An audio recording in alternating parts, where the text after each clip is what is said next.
Good evening, everybody. This is A.L. Johnson. Welcome to another episode of Elevated Men. We're happy to have you here this evening. It is March 8th, 2021, and it is actually International Women's Month.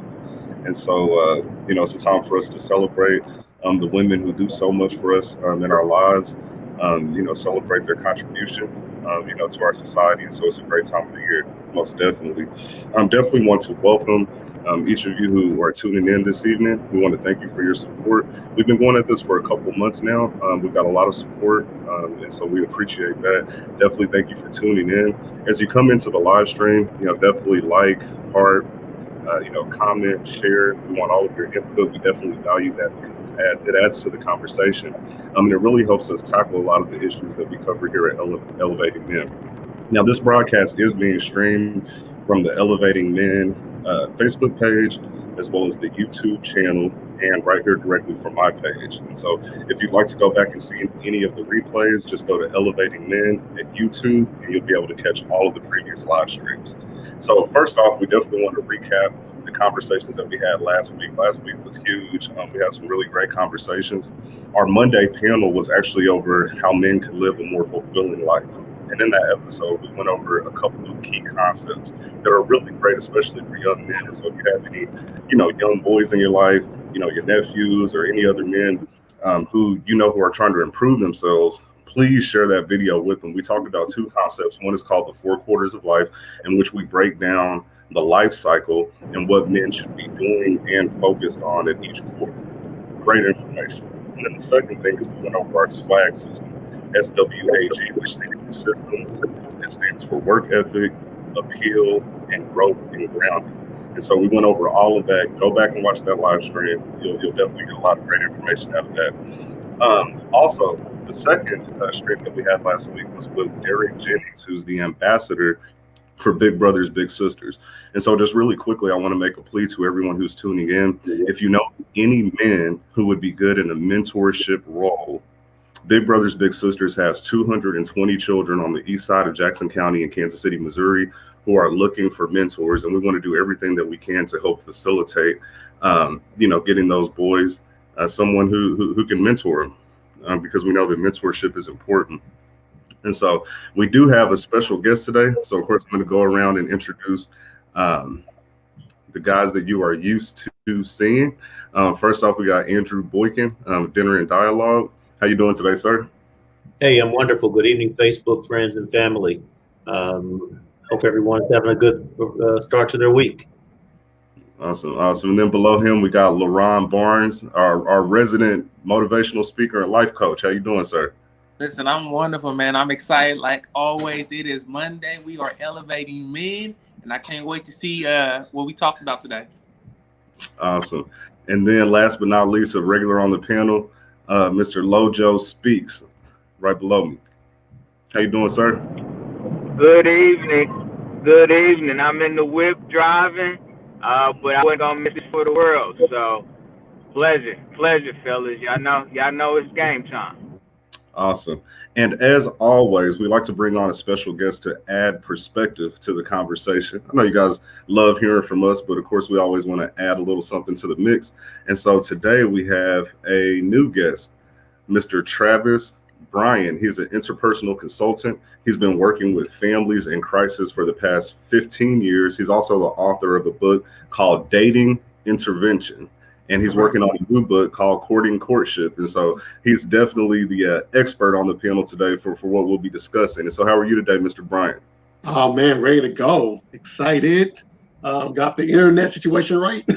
But yeah, man, definitely glad to be here and having this discussion amongst elevated minds.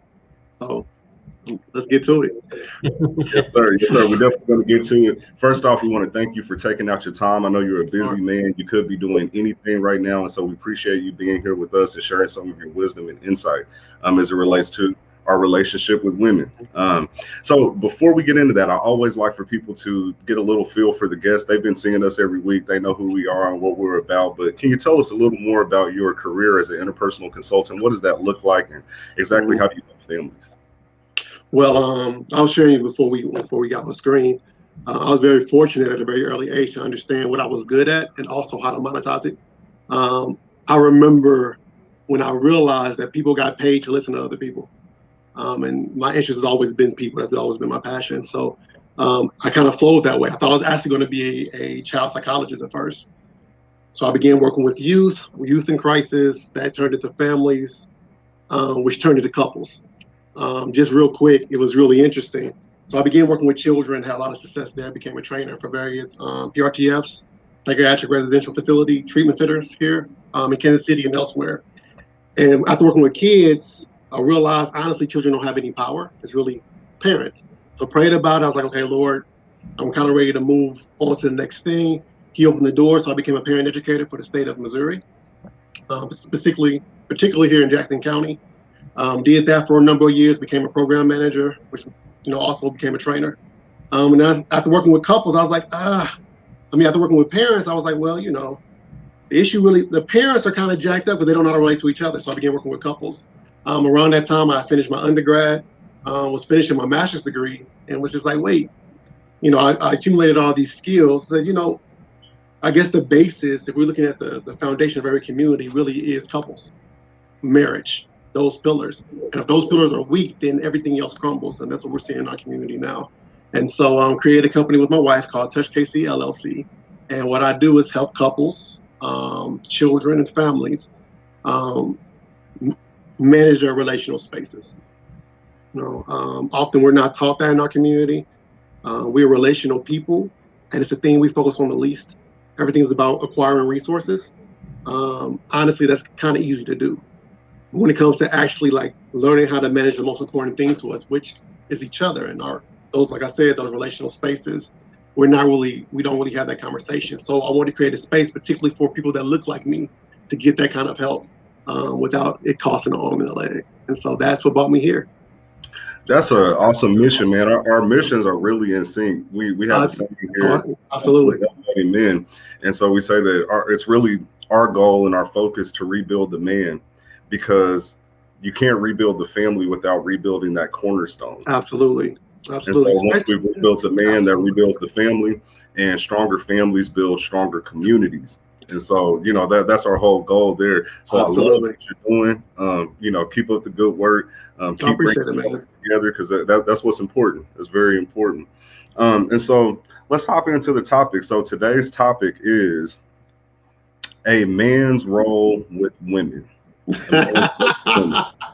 Oh boy, here we go. Now, as a man, there are 3 women who are extremely important in your life, and they all enter your life at various points. You have your mother, you have hopefully your wife, or the woman that you have children with, or your life partner, however you define that. And then you have your daughters. A lot of us here on the panel are girl dads, and each each of those relationships with the women in our lives look different. Mm-hmm. And there are different expectations of us as men in each of those roles. It's important that we completely understand those roles and what's expected of us, because when we don't, we fall short. And when we fall short as men, and the women in our lives are lacking, everything begins to fall apart. Everything starts to crumble. Just like you said, Mr. Brian, at the beginning, when the family unit tears apart, that relationship between the man and woman, it's hell on society, not just the household. And so we really have to start focusing on addressing the issues that are creating the rift between man and woman. So let's start with childhood, right? So I want to give you guys just a little backstory about me. I was raised by my mother. I have 4 biological sisters, 2 on my mother's side, 2 on my father's side. I was raised almost as a only child, because my sisters are quite a bit older than me. And so by the time I was a teenager, they were married and out of the house, and it was just me and my mother. My father and I had a long distance relationship. And so I remember distinctly reaching a point in time during my teenage years where I was very angry. I was hurt because of that relationship. And so there was a point, I'll never forget it. I'm in the living room with my mother. I had been getting in trouble. She was disciplining me. I have my oldest sister. She's over in the corner. She's watching us go back and forth. And, as a man, when that testosterone starts pumping in your teenage years, and you get to a point where you're a little taller than your mom, and you're looking down at her a little bit, Boys get a little deeper. right. You start pumping your chest out a little bit. And so she was disciplining me, telling me what I needed to do in regards to something. And I said, you know what, man, I'm sick of this.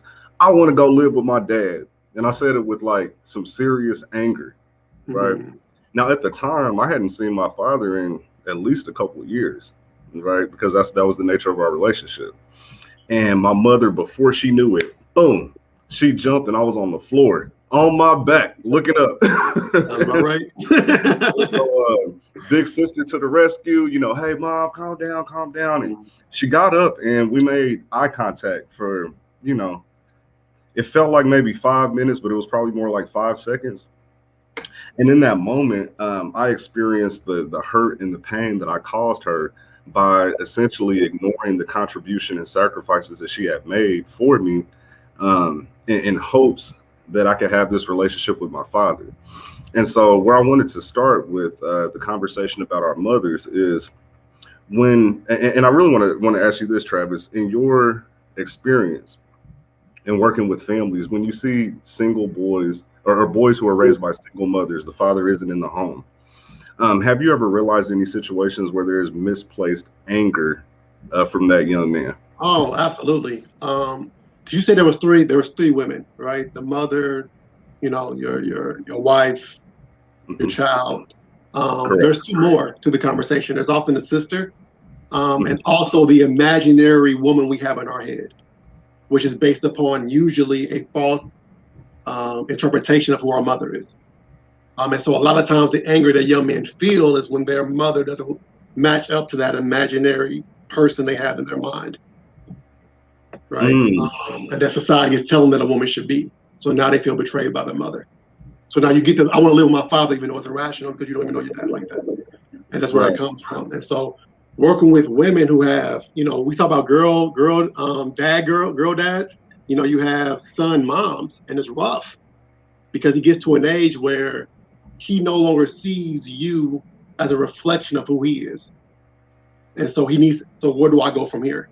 Because when you're 6, 7, you know, kids are pretty much the same, honestly. It's not until like right before puberty, we start seeing these differences and these expectations that start coming because of societal norms and things like that. And so working with young men particularly, strangely, it takes a lot for a man to admit that he's really angry with his mother. He usually takes that out on his father because that's celebrated, right? That man-to-man talk, that's celebrated. He doesn't know what to do with the negative feelings with his mother. So he just kind of projects that onto other women, that includes the sister, girlfriends, whoever, his daughters. Wow. Right? And so he becomes the imaginary figure for those individuals. He can't keep that up. And now he's living like dual lifestyles.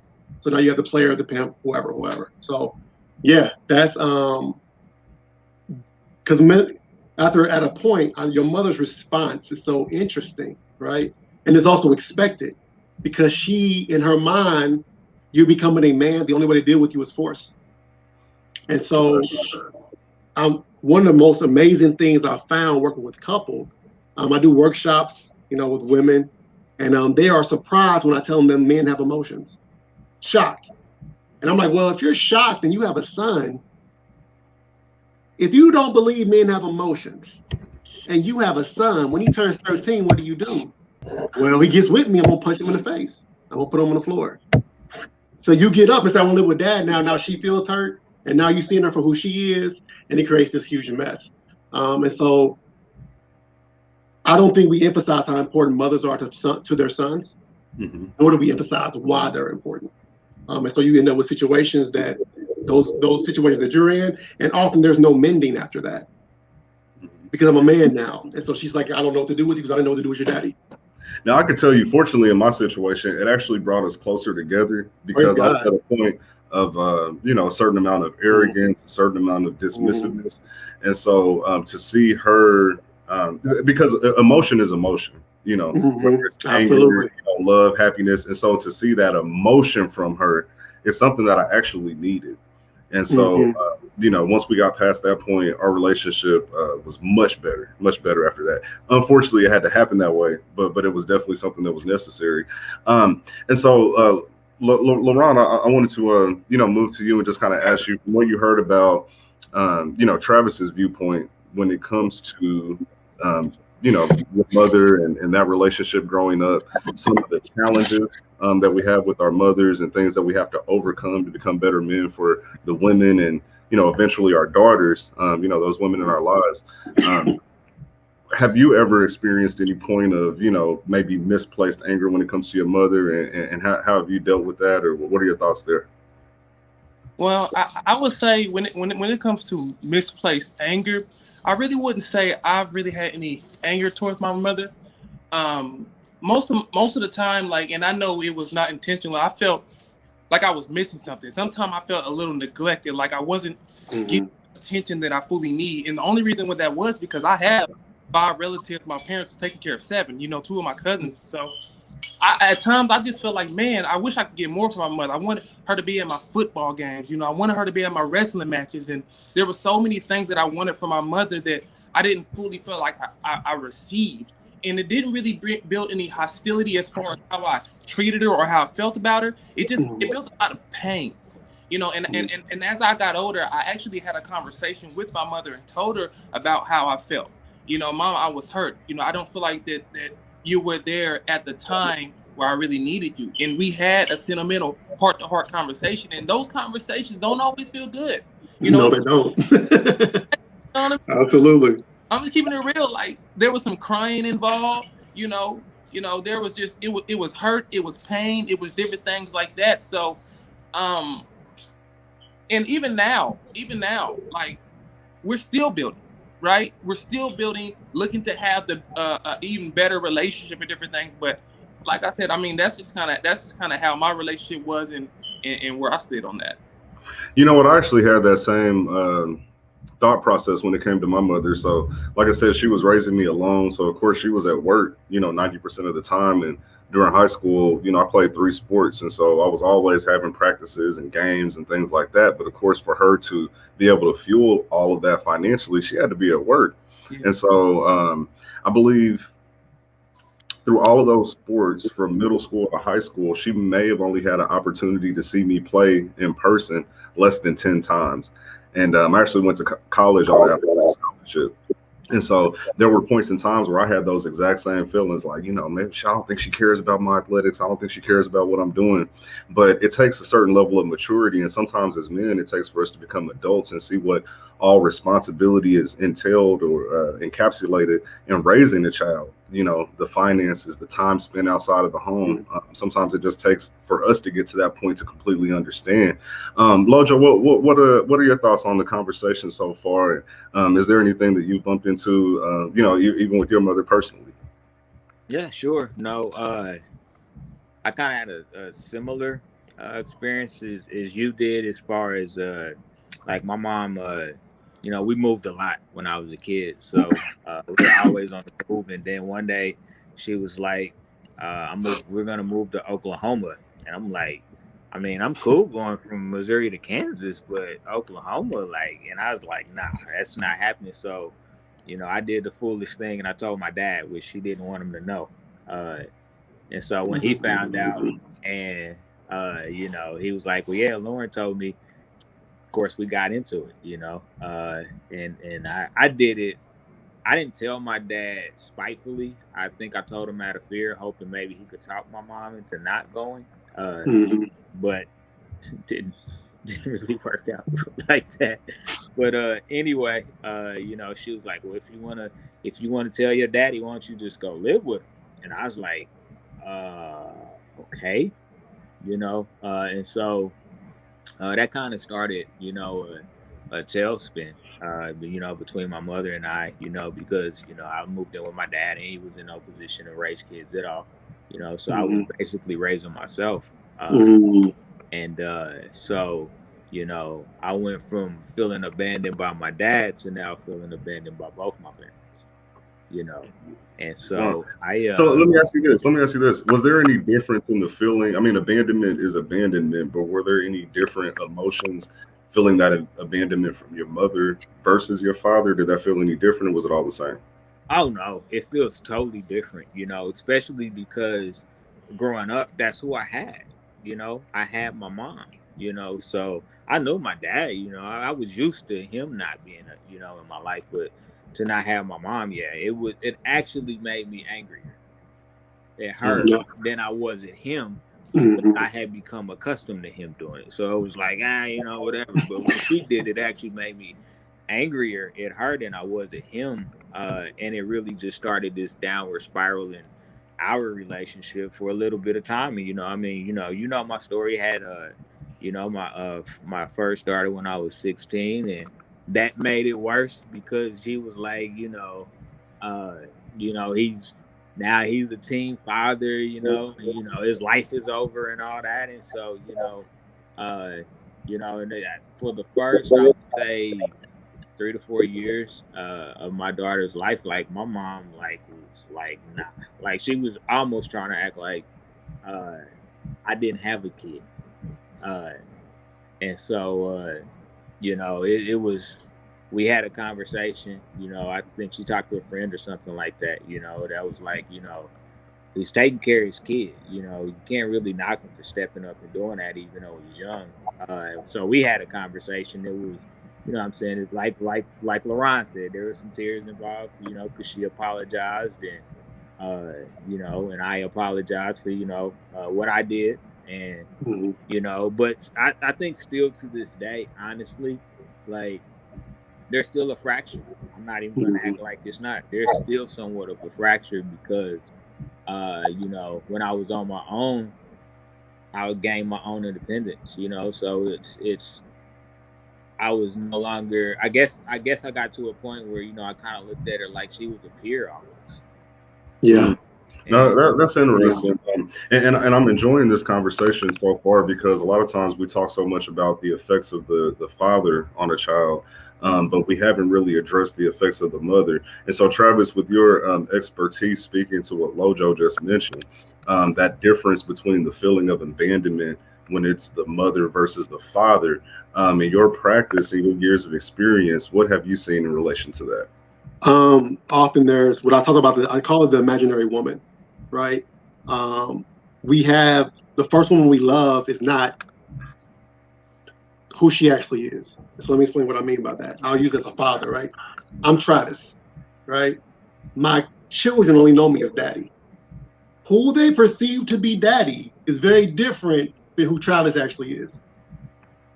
It just is, right? And to the point where I had to have a conversation with my oldest, like, look, because she thought me and my wife had this perfect relationship, and we do all the right things with our coping skills and communication, things like that. And she was falling in love with that false image, right? Well, she goes out into the world to start dating. If she thinks he's supposed to be perfect, and this is what this means, this is what a relationship is, she's at a huge disadvantage to her and her potential children, right? Similarly with our mothers, there comes that time, if it's done too early or if it's done in a traumatic way, which some of you all shared this, it's done traumatically. When it's done in a way where it's anger, there's fighting, it's done when you're extremely agitated. It's very hard to come back from that because at that point the bubble bursts, right? And you start seeing your mother as a person when you're not supposed to yet. You're 12, 13 years old. She didn't ease you into that transition. And so the anger that I hear people talking about a lot of times is a feeling of betrayal. They just can't pinpoint it. And to Lojo, what he was sharing is typically what happens. Even though they may mend, it's never where it was again because he has a hard time dealing with that type of betrayal, or even know where to put it. So what can parents do? So you talked about, because I know there's like the hero complex in children when it comes to their father. They think he's the strongest man in the world. I've had my kids think I could flip over a car. You know what I'm saying? Kind of crazy stuff like that. And now I'm hearing from you that there's these same expectations that are unrealistic for the women. And so for men, it tends to be physical. For women, we expect our moms to be the most nurturing, emotional, sweetest people in the world.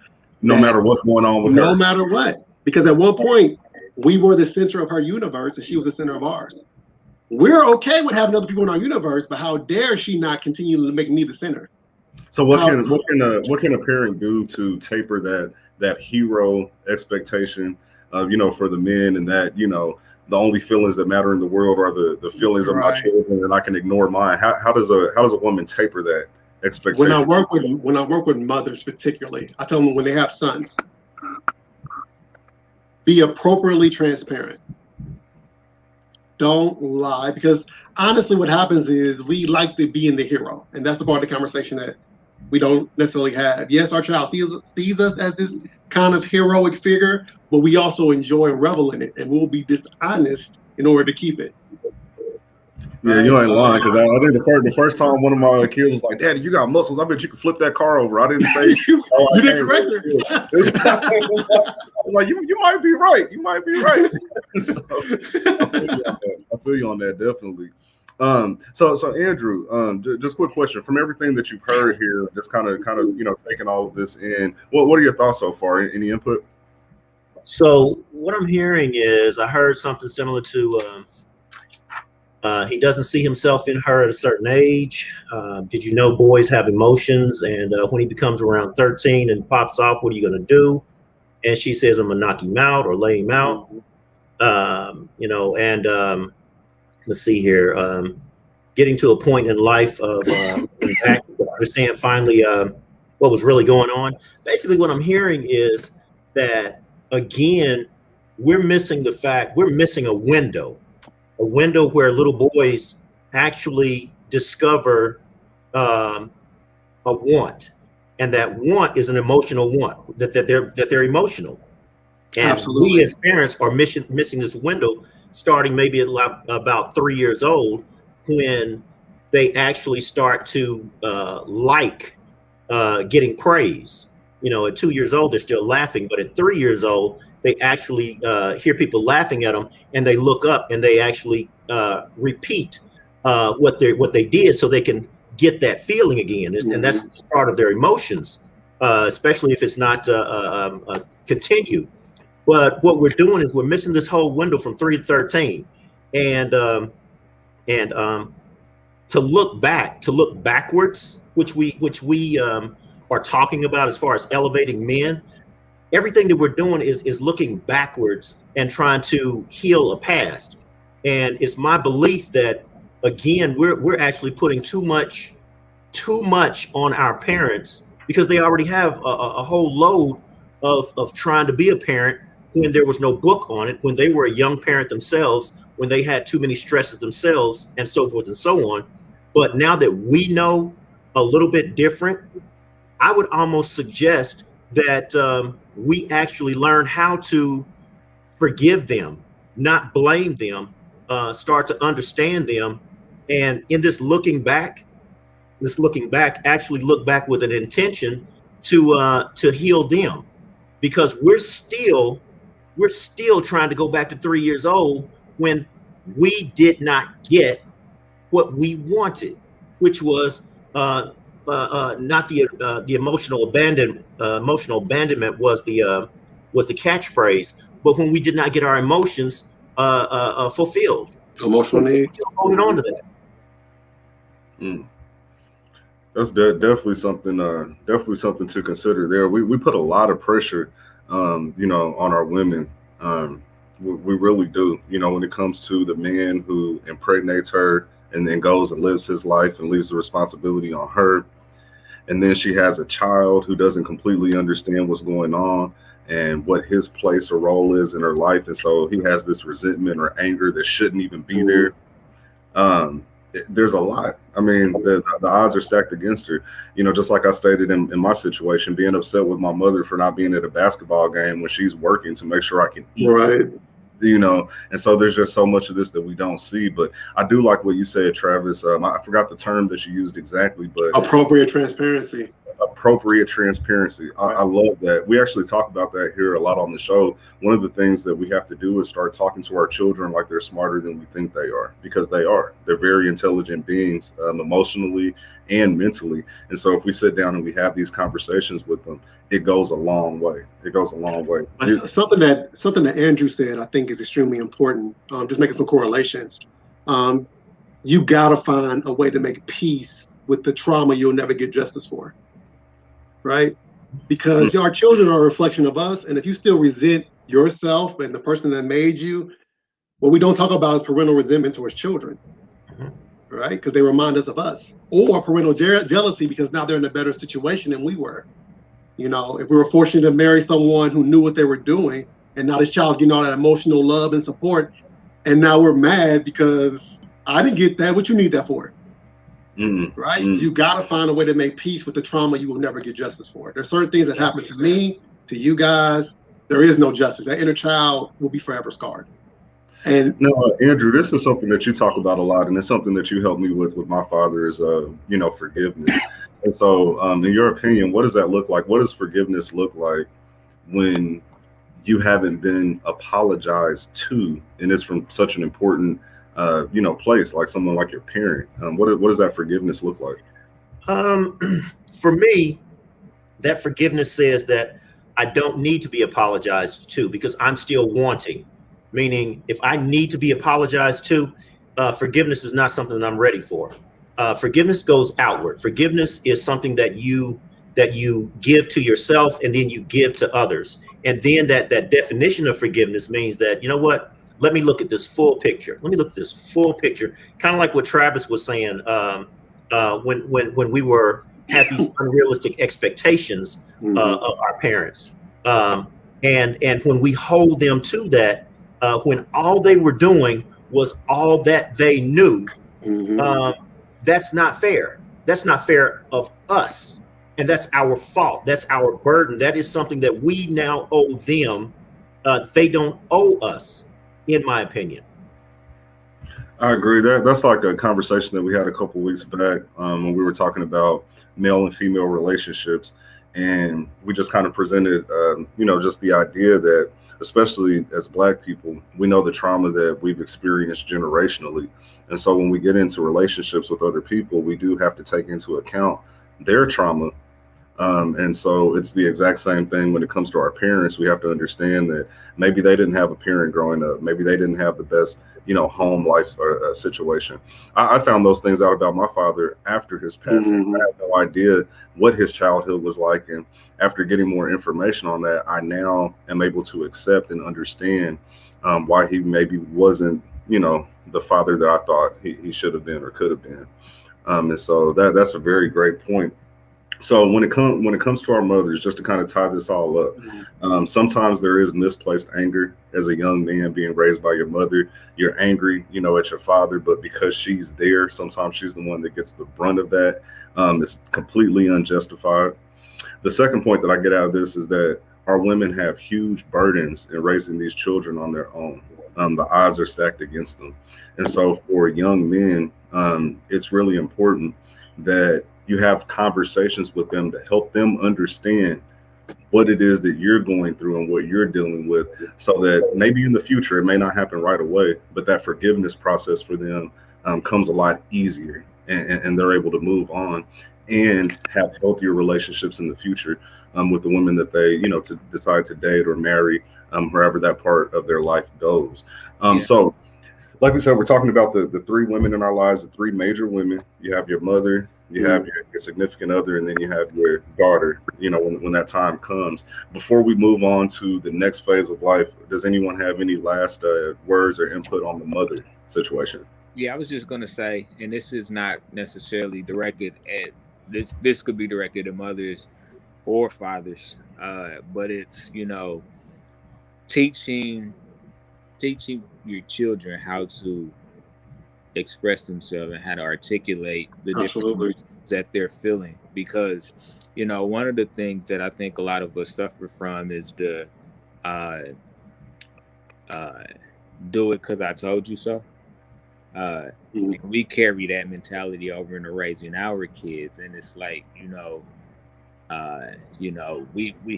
we're dealing with so much pain, but it has to be held inside because we got to keep moving forward. We don't really have time to really process those negative emotions and things like that, or we're unwilling to for whatever reason. So I think it's super important for parents to understand, you have to teach your kids how to communicate, their emotions at a young age, so that those emotions don't get trapped inside, where, it's got to come out at some point. And I mean, if it comes out at some point, it's normally going to come out in a negative, with a negative overtone or a negative connotation to it. So I think it's super important that we teach those communicative efforts in order for kids to know how to articulate those emotions.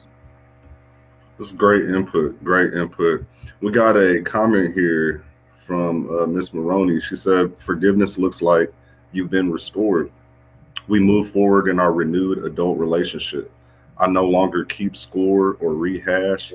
I honor you for your presence in my life." And so that's a very good description of what that forgiveness looks like. And so we appreciate that comment. For those of you that are just tuning in, we're talking about men's relationships with women, the women in our lives, from our mothers to our significant others to our daughters. If you're just coming into the stream, please give us a thumbs up, a heart, and share this. Share this broadcast, because I think one thing that is a huge problem in our community is the content that we choose to consume. Like we Well said. We talk about the state of mind in our community. Look at the content we consume. Look at the choices that we make. A video like this where we're tackling real issues, it might get a couple hundred views, a few hundred views, and this isn't about us particularly. You can go on YouTube and find any information that's of value, and you're going to see that there's a lot less people watching this than are watching, the latest WAP video or, a bunch of nonsense. I saw a live stream a couple of weeks ago. There was a guy literally jumping up and down on the table, smoking weed, spitting all over the place. He was unkempt and he was just talking crazy, talking about nothing. 15,000 views within a couple of hours. But I was actually looking at a YouTube channel for Warren Buffett, one of the richest men on earth. He actually has a YouTube channel that breaks down financial concepts in a very easy to understand way. Some of it's cartoon, animated, so the children can learn from it. And the channel's been around for years, and the videos have, a few hundred views, maybe a couple thousand, something like that. Game, okay. People don't know. That's not what we're searching for. So for those of you who do care enough about these important conversations, share it with your network so more people can, get this good information and start the healing process, because our communities are riddled with a lack of forgiveness. They're riddled with a lot of hurt, pain, emotional trauma. And if we never talk about it, if we never have these conversations in a serious manner, how are we ever going to get past it? At some point, we got to get tired. There's 24 hours in a day. Of course, we work 8, we sleep, somewhere around 8. We got other things to do. But that little bit of entertainment time, let's maybe split that up a little bit. Everything doesn't have to be, ratchet and entertaining in that way. Let's have some educational entertainment and some things that can actually fulfill us and help us grow as people. I think it's also important to talk about real things, but also talk about it in a real way, right? Because I'm looking at her comment, and I'm so grateful that's her experience. But often for me personally, forgiveness is a very violent process. It requires me to look at myself. Taking my mother, for example, if I'm upset with her for her neglect, I also have to accept that maybe I was a hard child to deal with. Like I wasn't part of her plan. You know what I mean? And so that kind of like inner empathy in order to forgive outwardly is not always pretty. You might have to forgive the same person every time you see him for like 3 years, because our emotions are so strong. And to Lojo's point, not only do we have to teach our children to express their emotions, we have to be able to absorb their emotions without taking it personally. There's nothing wrong with your child being angry, but we treat it like it's something we need to suppress. The not taking it personally, like we have to be able to have these conversations with our children, give them a safe space to be able to say, "Hey, Dad, you may feel like you're hitting on all cylinders, but you're missing this right here, and it's affecting me." And for us to be able to accept that and not lash out at them, or now it's time for punishment or whatever. It's actually time to listen, open your heart, and possibly make some adjustments. The worst thing you can do is create a safe space and then make it unsafe. Man, tickling with little boys is the worst thing you can do. And then then they're closed up forever. Then they're closed up forever. Oh man, no, he won't even be closed forever. He's gonna take it out on somebody. It's just not gonna come out pretty. Right. Emotions gonna stay still. It's gonna come out. It's not gonna stay closed forever, but it's gonna be through aggression. He's gonna express it in a way that allows him to control his environment. Here's why we tend to use violence. I'm trying to gain control of my environment. And so that's what he would use. So I tell people, like, tell parents, they're like, oh, tell me anything, honey. I'm like, okay, if you about that life, if you about that, be about that. Because once you say you do that, so I try to tell parents, help them manage their emotion, only guide their behavior. So if they're expressing, they're talking, I'm just angry, mom, and that, good. Teach them how to express that. But as parents, we have our own egos. We're so afraid of being who our parents were to us that we set unrealistic expectations for ourselves. And so we feel like we're disappointing our children. You're angry with me, how dare you? It's really because we feel hurt, because we haven't dealt with our past hurts. And then the cycle continues. You know what I mean? And so let's stay there a second before we move on to this next point, because that's a really great point. And I think that a lot of us can grow from this. When you talk about that point where a child is you just not understanding what's going on, and he needs to have that conversation from his parents. He needs a little bit of that tapered, honesty, things like that. If they don't receive that, so now we fast forwarded, from your perspective, how does that affect the next phase in life? As far as their you don't even have to wait that long. It affects the phase they're currently in. Because what happens is, remember, as children, we have ability, but we don't have wisdom. And so he starts coming to his own conclusions, right? And so this is where you see the player being formed. Okay, I'm gonna get this need met. I have this emotional need. I can't get it met that way. And then I find out girls think I'm cute and they're giving me the attention. I mistake that for emotional health. I mistake that for nurturing. And so do they. And so it creates this I'm being encouraged by doing things that are actually destructive. And that creates another type of problem that continues. So it's not, we say the next stage, you'll see it within second graders. I can go to a second grade classroom and say whose emotional needs are being met and whose emotional needs aren't. Well, how are you able to tell? Just a couple of points. Because the child will make the responsibility of the class and the teacher to meet their emotional needs. You'll see how they're responding to the authority figure and how they're responding to their peers. Makes sense. So moving into the next phase. So whoa, before you go there. Yes, sir. Travis made some excellent points. Shit. Shoot. Oh, excuse me. Sometimes that parent does not necessarily have the opportunity to address that emotional need, because they're always saying, "What's wrong? Tell me what's going on." And the kid, because Travis talked about the little girls starting to call you cute and all this sort of stuff.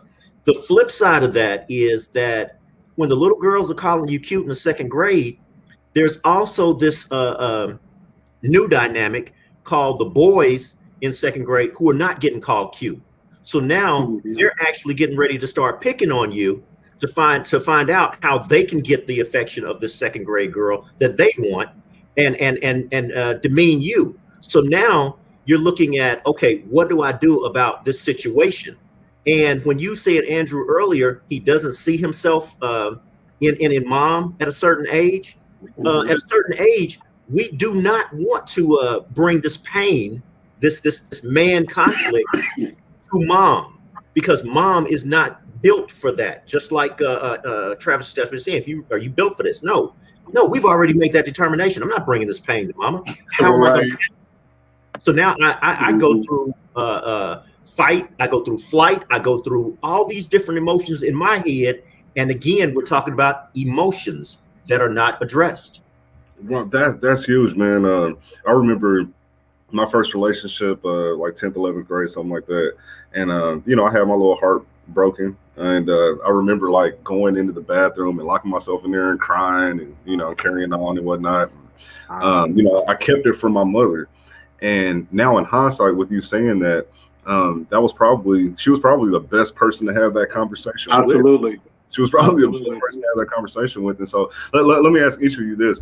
When it came to a point of you, let's just say teenage years, early adulthood, did any of you lean on your mother for advice in dealing with women, or did you keep that as like a completely separate thing, or did you just lean on your own understanding, or who did you go to for that early relationship advice on how to deal with a woman, how to choose a woman, you know, how to develop some sort of criteria for what you're looking for. Where did you get that information from? Let me start with you, Travis, as the new guest. Oh man, I was sitting there enraptured and listening, waiting on the edge of my seat to hear these answers. So my situation is a little different because I'm adopted, right? So I went from living in the hood in St. Louis to living in Grandview when it used to be that suburb in Kansas City, and then moving up north in Platte County, right? So the parents that adopted me were that kind of upper middle class, you know, and I wasn't. It was different, right? But by the time I got to them, I already decided not to trust adults with anything that I felt that was close to me. I was like, I really depend on myself because adults were too inconsistent in my life, right? So because what Andrew was saying, there's a point. What happens when the boy hears he's cute from a girl first time? There's a with everybody. There's a sense of uncertainty. I haven't been in this area before. I don't know how to feel about this. We were just playing Play-Doh yesterday. I don't know what this means. What does he do with that uncertainty? If he's in a emotionally safe situation, he's gonna go to his parents. And if it's a girl, particularly his mother, it's just a natural thing to do. You look like her. She's making me feel certain things. What is this, mom? But often that space is violated early. So he'll talk to his friends, or he'll go on television, or he'll do what I did, was talk to myself. So I looked around, I was like, oh, that's what this means. I was wrong, but I was very confident in my assessment. Okay, if you do this and this and this, not only does she think you're cute, but she's gonna give you attention because of that. And then to Andrew's point, I saw also made guys feel a certain way. So I sat back and said, okay, I can't be the complete player because girls look down on that, even though they create players, which is another topic. But I can't necessarily be a square either because they don't get enough attention. So I just created this middle lane where I wasn't attaching to nobody and inviting everybody. Wow. And that was cool up until it was time to actually be in a serious relationship with my poor wife. And she paid for all of that because I didn't know what to do. Man, that's something that says a lot, man. You know, you put our women in situations where, you know, they're dealing with a 35, 40-year-old man who is still mentally at, you know, 12, 13, 14 years old, you know, when it comes to those relationships. And I've definitely put, you know, women in that position in my past. Lojo, you probably have an interesting perspective on this because, you know, if I remember right, you know, you were with your mom, then you were with your dad, you and your mother kind of had the strained relationship. So when it came to your dating life, where did that advice come from? I had a kid at 16. Does that tell you?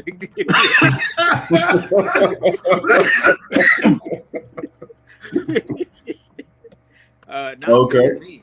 It was me because what you know what's interesting is that you know my friends at that time they all looked up to me for advice. You know, so it was just like, you know, all right, Lauren, what we supposed to be doing? You know what I'm saying? So if we was doing something good, it's because I said let's do something good. If we was getting ready to cut up, it was because I was the ringleader. You know, so everything came down my pipeline. You know, so I mean, I just created what I thought was right. You know, and I mean, like Travis said, I was real wrong. You know, but I mean, I didn't have anybody that I could go talk to. I mean, I had older cousins that was doing, doing worse than, they was doing dirtier stuff than I was, but that's where I was learning from, you know? Yeah, so it's basically I was just blind leading the blind. Yeah, I was just passing it down, you know? So, no, I didn't have, like, and I know I told you this before, I had zero guidance, you know what I'm saying? And I had, you know, people in my ear, you know, from time to time, but I was left literally to my own devices, like for real, to try to, you know, just figure things out. And so I moved how I wanted to move. You know, I just made sure I put myself in a position where I wasn't going to get hurt again. Wow. There has to be more intent. I'm seeing, you know, we've been having this conversation for a couple months now, and I'm starting to develop, you know, some different thoughts on this, but we really do have to increase our intention as parents in talking about that next phase of life with our children. And so I don't remember having a whole lot of conversation about, you know, what type of woman I should be looking for, or really too much of any of that. I grew up in church, and so I heard it from the pulpit. But for a lot of us, especially when we're young, and we're not completely open to what we're hearing, it just kind of goes in one ear and out of the other. And so a lot of times, we say things like, I never heard this or I never heard that. But if we really go back into the dark places of our mind, we probably did hear the information. We probably just didn't accept it a lot of times. Well, And in addition to that, it's not about the acceptance. It's about the trust. Who is it coming from? Okay. Because if you don't have a trust factor with somebody, it doesn't really. They could tell you, they could give you all the greatest wisdom in the world. If you don't trust that person, you're not gonna receive anything that they're saying to you. Like Is that and also not seeing any fruit, right? Yeah, So yeah. you give me all this advice about what to do with relationships, and then you and your wife are divorced 2 months later. Didn't seem like that worked out for you, and nobody's explaining nothing. Nobody's like, oh no, it's that hero complex, right? I want to be the hero, so people aren't transparent when things go wrong. And so I'm left I'm left back to my own devices to make my own decisions based on what I'm seeing in front of me. So like what Lauren said, a lot of times it's not that you didn't trust the information because the information didn't seem to hold up, or there was open contradictions and nobody wanted to address those contradictions either. that's the point. They're addressing the Appropriate contradiction. transparency, man. There's two schools of thought a lot of times when it comes from who you should take advice to. So some people are from the school of thought that if this person didn't do it perfectly, they really can't tell me anything. If they didn't make any mistakes, how can they help me avoid it? And then you have another school of thought that is, if this person has gone through all of these experiences,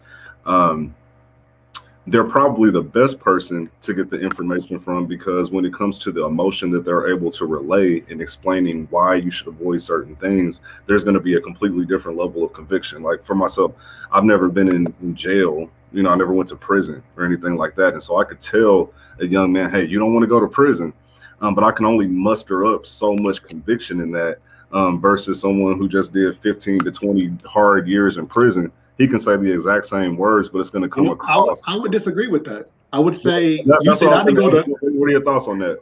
Yeah, you could say I didn't go to prison and look how my life turned out. And if your life turned out well, they're like, oh, he got a point, right? Like if you're like, yo, look, I have this, I've said, not that I've been perfect, but my life has been able to set up a certain way. And I'm seeing how you treat your wife, I see how you treat your kids. I see the things that you have, the resources you've gathered, the relationships you're in, the how you carry yourself. And you're like, yeah, Charles, don't go to prison. I'm like, oh, tell me more, right? So what are your thoughts on that? Andrew, what's your thought on that? Who you should listen to and how you receive information based off of their life and their results. So we use that word trust, and I believe that a lot of words that we use, we don't find the meaning out until later in life when we're starting to look back and reflect and then put actual words to our experiences to give them meaning, so to speak.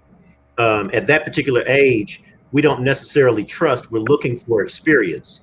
And one of the things that Lojo said is, I don't want to put myself in that position to be hurt again.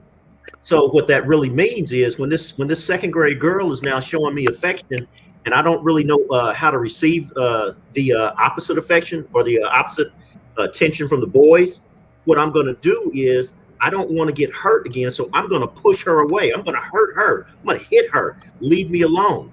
Or I'm going to go to mom and say, or mom is going to actually notice it in me and she's going to tease me. She's going to say, oh, you got a little girlfriend.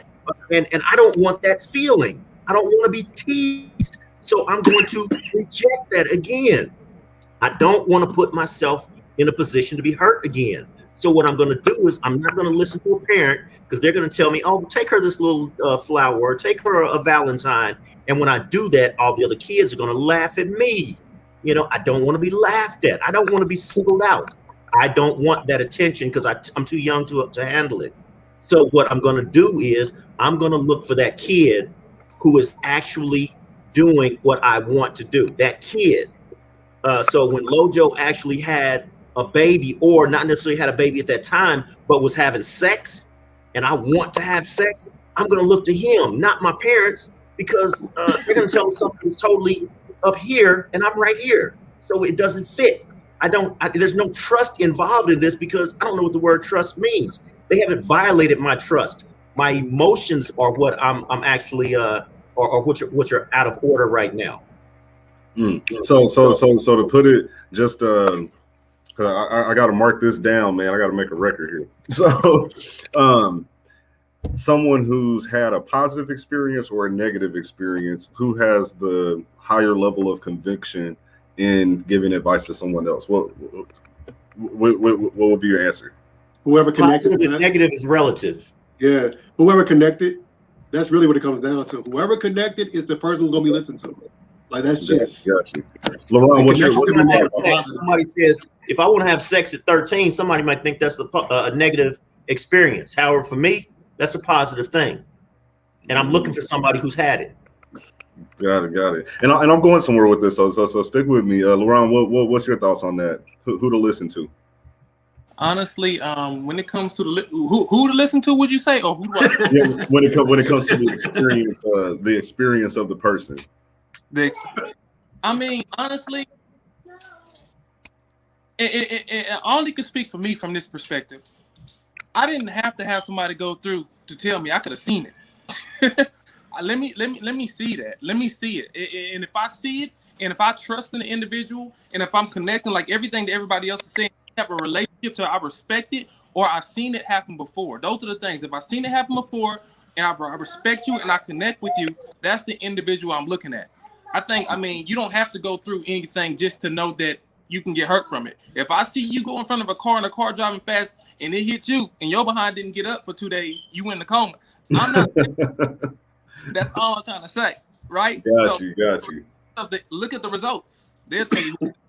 So then tell me this. So I asked you all that to man, LaRon. You're a wise man, though. I actually disagree with that notion from a sense of normalcy. Mm-hmm.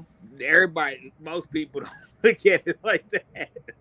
Like most people gotta actually go touch the hot stove themselves. Even if they seen somebody get burned by it, they like, oh, well, that was you, that wasn't me.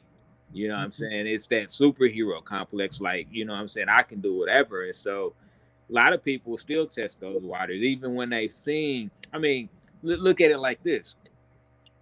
We've seen our parents have some of our parents have terrible relationships. It doesn't stop us from getting in bad relationships, though. Okay. But I don't think we see it though. Like, cause I've never in my practice, in my personal life, had someone come to me and say, you know what, without me having to push and pull, I made some very bad decisions, and here are the bad decisions I made. Mm-hmm. No, and that's why we got this platform here to have these open conversations. People don't really do that. They'll be like, well, things didn't work out. Things happen. Magic. Now here's the question with all of this. So we pretty much come to somewhat of a consensus here. It's really about who do you trust. It isn't about their experience. It's about, do you trust the conversation that they're having with you? Do you trust them? So my question is, now here it is, 2021.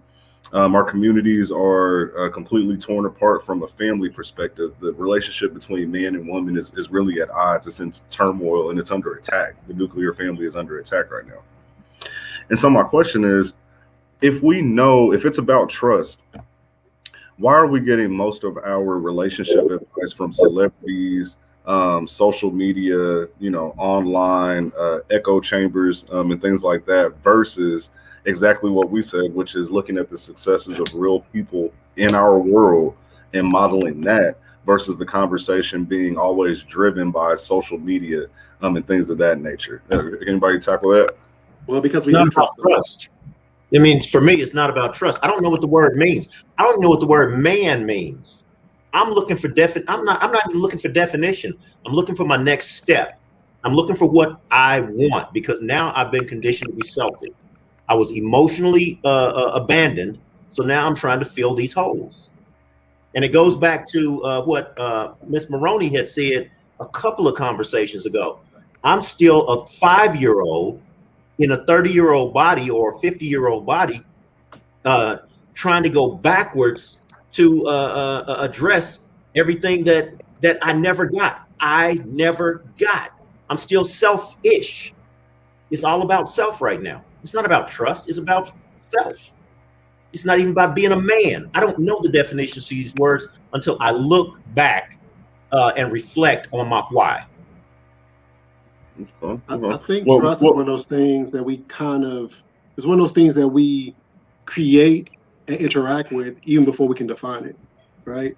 Because we understand feelings of betrayal before we know the word betrayal, right? So we're talking about those feelings. We talk about feelings of trust. You asked the question about celebrities. We're taught to trust celebrities. Jordan doesn't sell shoes because he's a great shoemaker. Jordan sells shoes because we trust that it's on Jordan's feet. We're groomed to trust that, even if we don't realize that's what we're doing. We're groomed that when a celebrity says something, because they're an expert, because they have they have a lifestyle we envy, then we're supposed to trust them, right? I promise you, if you were like Steve Harvey with this kind of platform, you would have a problem with viewers, because it doesn't matter what the content is. We're taught we're groomed to trust without investigation early. But no, look, I mean, like that. There's a little bit of contradiction in that, though, because are we or are we not taught to trust our parents? Because when we're at our most vulnerable state as infants, we have to trust them for everything.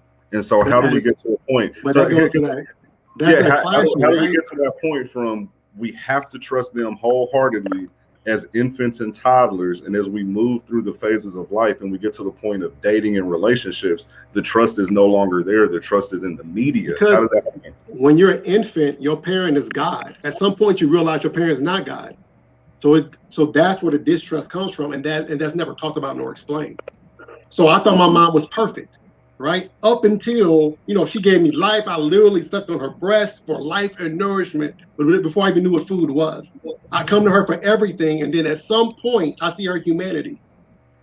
And if that process isn't explained, now you have the distrust. So now celebrities and whatever else can come fill that void. Because you never see their real life. Because you never trusted your image, the false woman, the imaginary woman. You trusted this image you had of her, and then you have it. It's not until there's a moment, like you all shared, you get angry, you get upset, and now she's on top of you. Now she's showing you aggression. Wait, mom, you're supposed to be God, right? And so now it's like, I can't trust that. So sure, if Jordan says if these shoes are fly, and all my comrades are saying they're fly, then it's fly. Jordan must know what he's talking about, and that just extends to the brainwashing that takes place. Now, there's a comment here from Miss Hall. She said people follow the celebrities because usually celebrities generally only show the good parts of their relationship. That's what most hope to model, but it's not realistic. It's not realistic. And so let's talk about that. Let's talk a little bit about expectations. Again, we're talking about men's relationship with women and what our role is in their lives. And so here we are, 2021. It isn't 1950 or 60 anymore. A lot of us, half of us on the panel weren't even alive then, but we've heard, we've heard. And so now women are in the workplace. They have their own money. They don't need us. They don't. See, he thought I didn't hear that. I almost clicked off. Half of us wasn't even alive. Oh no, we're needed. The issue is, I feel like, and you guys, let me know what you think. But I feel like a lot of men have lost their sense of purpose, and that's because we hear so much about how we are not needed in the traditional way. And so, as men in 2021. Do you feel that there's any area of manhood as it relates to relationships that needs to be redefined so that it's easier for us to find our purpose? Is there any area in our relationship with women that needs to be redefined based off the new construct for us to be able to find that purpose as men? Any thoughts on that? That's a tweet when I see. Ask the question one more time. Have mercy. Okay, so one more time, and people who are watching, please leave your thoughts. We need your input. We need you to join the conversation. So the question is, in 2021, do men, as men, for us to be able to better find our purpose and understand how we should relate to the women in our lives, does there need to be any change in our expectation of our role with women? Because It's 2021. It isn't 1950. At that time, a lot of women weren't working. The man was the sole provider. There were a lot of two-parent homes. And so the roles, the responsibilities were different. Now we have women, they're working 9 to 5 just like you are. And so when we say 50-50, what is really 50-50? If she puts in half on the bills, y'all both were at work from 9 to 5, you come home and go to sleep. She comes home and takes care of the kids, cooks dinner, washes the clothes, and does all of that. It's a different conversation that didn't have to be had back then. And so I feel that our forefathers had a more clearly defined role and set of responsibilities. So to find themselves as a man, I feel wasn't as hard as it is for our men today, because our naturally ingrained roles aren't the same. And so do you think that there has to be some change in our expectation? Have mercy. Yeah. Just usually, and this is just my opinion, but usually we have the answer to our questions within the question. And just talking about our expectations, again, goes back to what Travis was saying, these false expectations. And those expectations basically, again, go back to our past. We are expecting something from our past. We are based on the information in our past, so that I won't relive this, so that I won't get hurt again, so that this part that has been broken will be healed, so that this will happen better than my past. I need this. I need this for me so that I won't get hurt. And again, now when I say with the need, let me clarify. When I say the I need, I'm saying it from a standpoint of, if I go out into a vast ocean and I have a target, I need a map. And so that's the only I need is direction. Not in a selfish way, but so listen to what you just got going with this manhood thing. So listen to what you just got finished saying. If I go out into a vast ocean and I need a map, there's a strong possibility that what you just got finished saying was, if I get a map and then go out into the ocean. Do you understand how backwards that was? I do. We need the direction first. And so that's the question. If the direction has been east all this time, society has changed. And so should we be going northeast, southeast? Should we be going west, going the exact opposite direction? Where are we at in all of this now? Where on the compass are our men? Let me ask you this, Travis, because I see you got a lot of expression going on. I know man. I'm trying on this. What are your thoughts? So let me get on my soapbox real quick, because this is like right up my this is right up the things that kind of draw me to do the things that I do, right? In terms of my work with young men, particularly. I'm a nonprofit. We have a program called the Glow Up, where we try to take men from a survive into thriving mentality. And a lot of it is having to help them change their paradigm for what they think is true versus what's actually happening, right? And help them deal with that dissonance. Your question, right? It makes a lot of assumptions that are assumed to be true, but those assumptions have to be questioned. We say it was back then in 1950s, 1940s, it was easier to be a man. I disagree.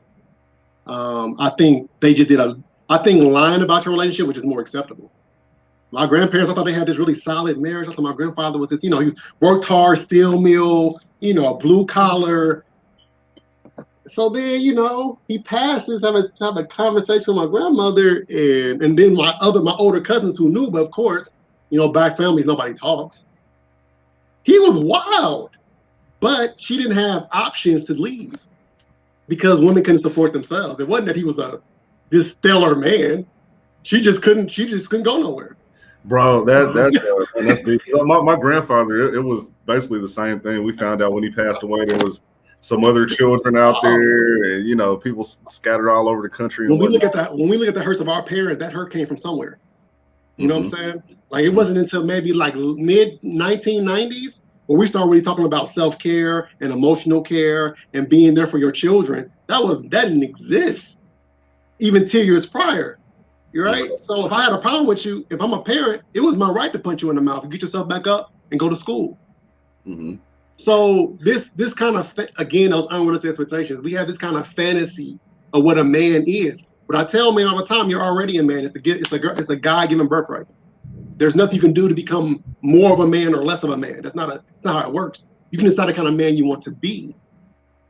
It's not this arbitrary concept. You are a man.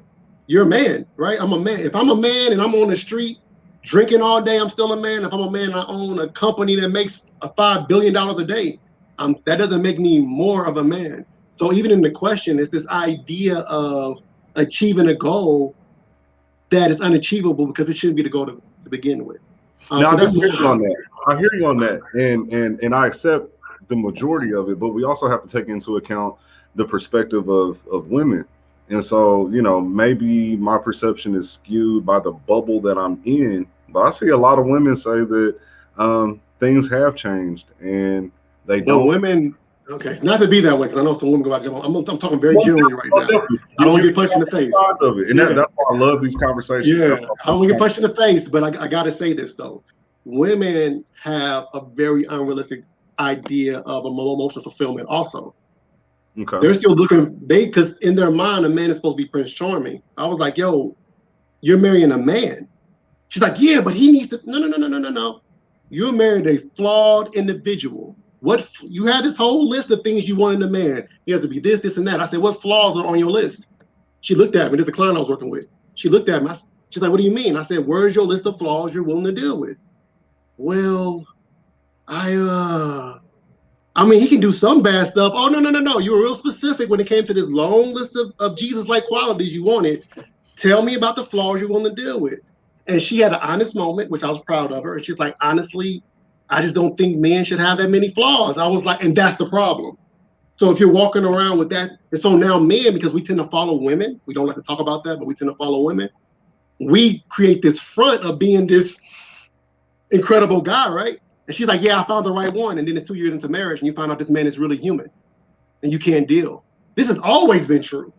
This is not a new concept. In fact, if anything, we're more honest now. You couldn't have this conversation in the 70s.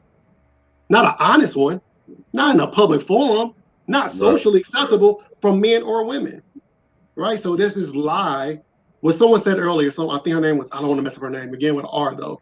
She said, as far as like celebrities, they show the good stuff and then we believe that's what all it is. We do that with each other too. That appropriate transparency doesn't really occur.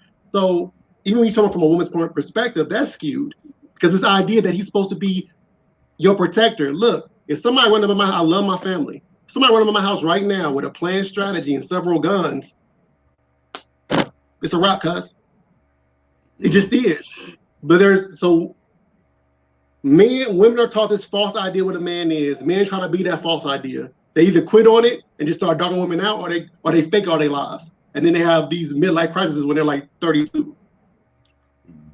There has to be honest conversation about what that is. So I ask women now, the women's like, he's supposed to provide. I'm like, well, Black women right now are killing the game economically. So provide you with what? You're supposed to protect. You can go buy a gun like anybody else. Go to the gun range. You can do that. Why do you want a husband? And women aren't really challenged to think through it. Right? And we're just so happy that she's giving us attention. We'll be whatever she wants us to be as long as we can be. And then the lies start. Well, so we got a comment here that actually speaks to what you just mentioned. Rayonda, she said, from a woman's perspective, some women have unfortunately been taught they do not need a man. And so that's just what you were speaking about, need him for what? This should not force a man to change what he believes is his role. A woman has to be shown that she can trust a man, that she will realize she does need him. And that's perfectly okay because there's a role for a man that a woman should never have or want to fulfill. All right, real quick. Yes, sir. Being a man is not a role. Being a husband is. And it's very important that we make that distinction. Well, repeat that again. Being a man is not a role. Being a husband is.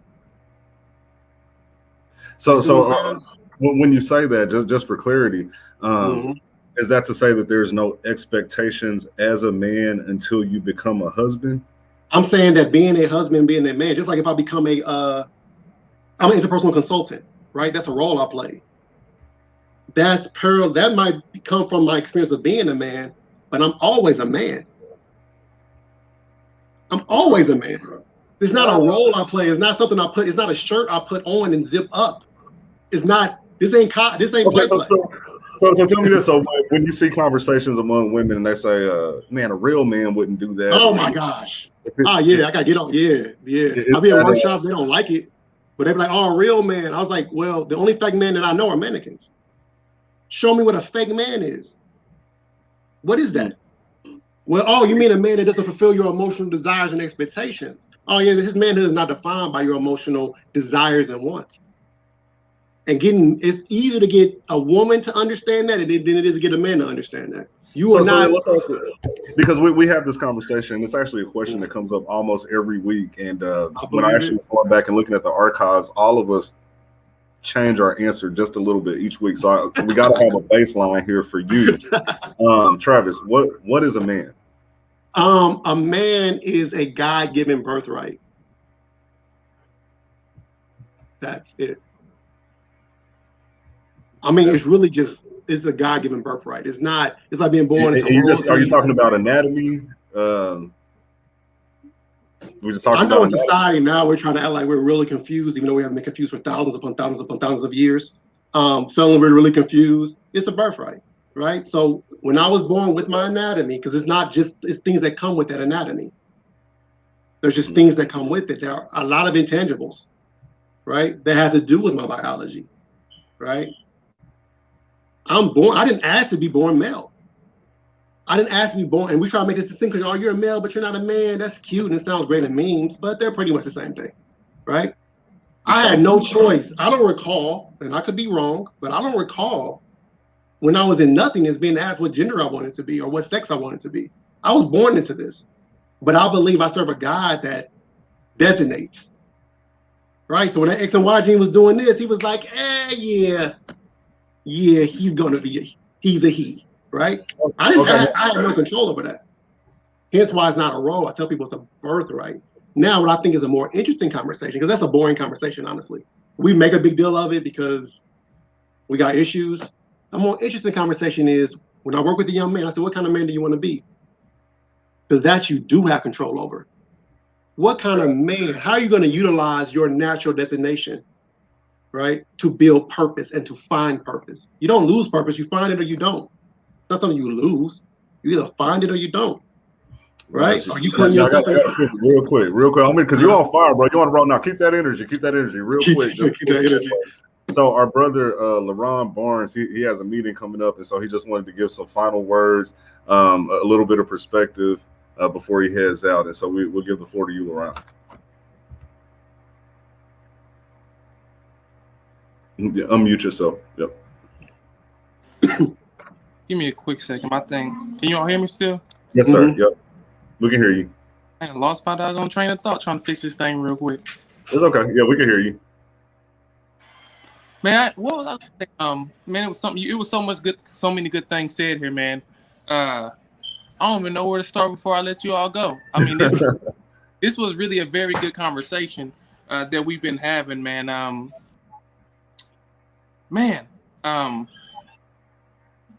I mean, we kind of went a few different places. I was thinking about mother from the mother's perspective. You know what I'm saying? The man talking about. I do want to say I do agree with Travis. Just kind of listening to everything as far as when it comes to being a man, being the anatomy. I mean, it's just your anatomy, just your birthright. I mean, really looking at it now, kind of like, you know what, that is kind of what it is now. The different characters, what kind of person you decide to be. Mm-hmm. It really is what it's about. I'm a man because I was born like this. You can't. Absolutely. And check this out. This is the truth about it. Even if you say, I don't want to be a man and begin to look at switching your sex or whatever it may be, you still are what you are. You're a man who switched. That doesn't. But it doesn't switch. You know what I mean? And so when you look at it from that perspective, now once again, what kind of man you want to be, how you decide to show up in this world, how you decide to be that provider. Now I always say my guidelines of what it is to be an individual is in the Bible, and the Bible tells you that a husband, it said husband loves your wives. It didn't just say man. You're supposed to all love in everything that we do, but ultimately husband love your wives. You know, wives honor your husband. So I even see it from the perspective of when you was talking about Travis being a husband, you know, and different things, a man and different things. And it really does make sense when you really kind of come down to it. I've heard of women saying, hey, be a man. Like you said, be a man. I'm just listening to that. Like, so what is the definition of a man? Is it what you think I should be? Right? And that's what it comes down to. Is this what you think I should be? Is that what a man is? Is it because of this is what you've seen your daddy treating your mom like, you know, and what you've seen, let me say again, what you've seen, because everything, once again, is not portrayed in front of us, right? And so we really got to really look. Only thing that you can do as an individual, I didn't say it, man, as an individual, is be the best individual, the provider, the protector, the one who's emotionally there with the one you're with. That's the only thing that you can do as far as being an individual. A man or a woman, no matter what sex it is, it's the individual, who you are up here and how you show up in the world to the ones around you, especially the women in your lives. But listen, I think this was an amazing conversation, guys. I truly do. I think we got some things out of this. Man, I'm excited for what's to come next, man. I mean, I ain't gonna lie, my spirit's roused up now. Y'all got me hyped. I'm trying to listen. Oh, you good, bro. You good. Let it flow. You know what I mean? So, like I said, I think this conversation, if you really take on these conversation, we'll be able to know how to respond and react to the women in our lives, to respect them, to love them, honor them, right? Despite if you are built with that testosterone that we have as a man, just to love the women in your lives and understand that how you treat other individuals can ultimately come down to how people treat your daughters, right? If you wouldn't want people to disrespect your mother or your daughters or your wife, you got to look at what we are portraying, what are we putting out in the world, and how we're treating other individuals just as well. So, like I said, I love this conversation, guys. I'm glad we kind of brought it up because this is a sensitive conversation, as I was saying even before we got on here. Like I love my mom. Me and my mom are really good, but just the way that I felt, like how we talked about the neglect, how we talked about certain things. This is the stuff we don't really talk about, y'all. Like, check this out. We don't even talk about this one-on-one with each other. We're talking about absolutely. Listen to that. We don't talk about this stuff. No. And most men, when they're talking about women, they're talking about getting nasty or how big the booty is. Let's just keep it real, right? That's what most men talk about. We don't talk about how we felt, from our mother, how we, or even in our relationships when we're dealing with that, we don't really get deep into it. Sometimes we express it, but we hold off, right? We still hold off on how we ultimately feel because we don't want the other person to judge us. We don't want them to feel, say that, give us advice, first of all, that may not be the best advice, but we don't want us to judge because we feel embarrassed just as well. So once again, I thank God for this platform, elevating men, because that's exactly what we're doing. We're elevating men. But that's my final words. I love you all. I love you. I love you all. And I can't wait till next Monday. Hey, man, tell them how to get in touch with you, brother. So LaRon, he's a motivational speaker. He's an inspirational life coach. He offers life coaching sessions, and so he can get you from where you are to where you need to be. You definitely want to book a consultation with him. How can they do that, LaRon? Check this out. You can email me, or more so, find me on Facebook at LaRon the Motivator. And listen, if you want a free life coaching session on behalf of Elevating Men, text Elevating Men. More so, write me Elevating Men on LaRon the Motivator page. Find me on there. Once again, get you to where you, from where you are to where you want to be. I don't care where you want to go in life. That is the gift that God has given me. I can get you there. And also follow the Balanced Entrepreneur. Check the page out. It's for entrepreneurs and like-minded people. If you have a business, if you are a mind person who is in self-development, if you want to become a better you and balance your life, follow that page as well. And I'm excited. Yeah, you can find me on there. I'm looking forward to working with you. Thank you, brother. Right now. Salute. Yes, sir. Oh, you have sir. Thanks for coming on. So let's hop back into the conversation, people. We're almost about to wrap this up. I can tell you right now, this is definitely going to be a multi-part series. I don't know if it's going to be 2 or 3 or 4, but there's so much meat here. We can't even get to the potatoes for real. So, we talked about the relationship with our mothers, and now we're at the point of relationship with women. And man, I mean, that's a conversation. And so what we've been talking about up to this point is, have men lost their way because we feel that we aren't needed in the way that our grandfathers were needed, when it comes to being a provider, when it comes to being the sole provider specifically. And Travis brought up a huge point that I really hadn't given much thought for. And that's why we always have different people come on the platform to get different perspectives. But he helped me to realize that, wait a minute, maybe we were glorifying men who weren't necessarily worthy of the glorification we gave them. And so, that was a point. But there was another comment here from Ryanda. Thank you for all of your input as well. Everyone who's commenting, liking, hearting, laughing, keep doing that. Definitely share this. But she said, I understand that distinction. So I believe she was speaking to your point before about, the birthright of a man. We're a man no matter what we do, versus the expected roles and responsibilities. She said, I understand that distinction, but there are qualities and roles that a man plays that distinguishes him from a woman. So it isn't all anatomical. Some of it is, activity driven. I agree there are qualities, but I disagree strongly, and I stand on that very strongly. It's not a role. So, Ryanda, I hope I'm saying that correctly. I'm gonna speak to you directly.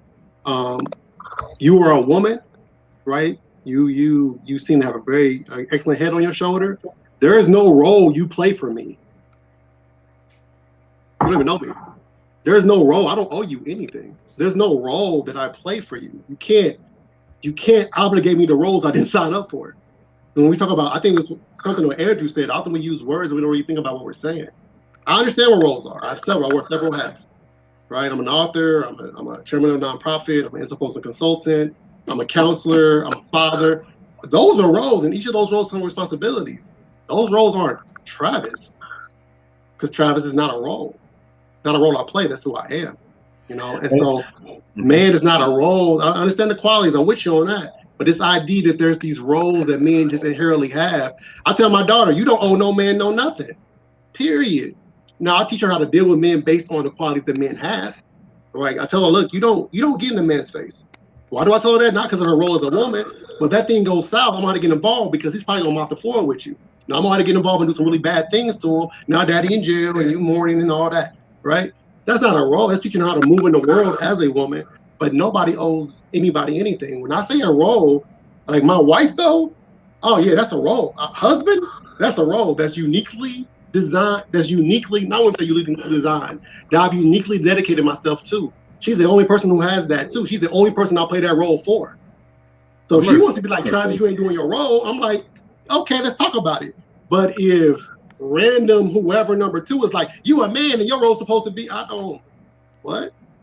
Okay.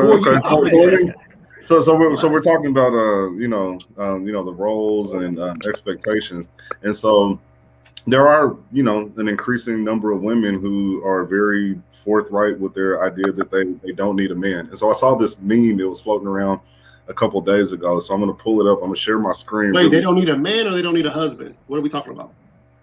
What I usually say a man. So but now that you've given the distinction, I definitely see where you're coming from on that. And so let's check this meme out. I want to get your take on this. Give me just a second here. I want you guys to be able to let me know when you're able to see it. So, just 1 second. Okay, it's opening now. I thought this meme was pretty interesting, and so it's loading on your screen now.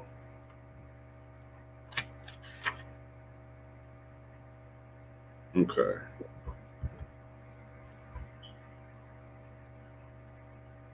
Here it is. So, can you guys see that? Okay.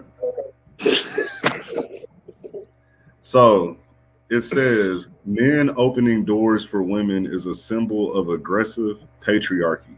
Lord have Men mercy. are saying you may enter or leave this place, but only on my say so. And then there's another comment below it that says a man opening and holding a door open for a woman is him subconsciously reminding her that all men are in control of women's choices. So I'm gonna read that one more time.